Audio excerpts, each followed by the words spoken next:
তাপমাত্রা অনেকটা কিন্তু নিম্নমুখী হয়েছে। আমরা দেখতে পাচ্ছি আজ 30 তারিখ 30শে জুন এবং বিকালের দিকে দেখতে পাচ্ছেন কলকাতার দিকে 29 ডিগ্রি, এখানে হুগলি বর্ধমানের দিকে 29 ডিগ্রি, হাওড়ার কাছাকাছি ওই 29-28 ডিগ্রির আশেপাশে ঘোরাফেরা করছে, নদিয়ার দিকে 27 degree, Katwa 28 degree, Durgapur 28 degree, Purulia Bankura 28 degree, এখানে খড়গপুর 29 ডিগ্রির কাছাকাছি। অর্থাৎ তাপমাত্রা অনেকটাই নিম্নমুখী হচ্ছে।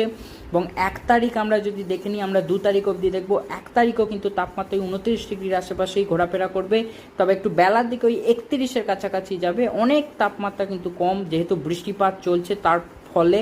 এবং এখানে 2 তারিখ আমরা যদি দেখি, 2 তারিখও কিন্তু এখানে উপকূলের কাছাকাছি 29 ডিগ্রি, হলদিয়ার কাছাকাছি দেখতে পাচ্ছি, এবং বাকি জায়গায় 31 ডিগ্রি, এবং কোলাঘাটে শুধু 32 ডিগ্রির আশেপাশে থাকছে।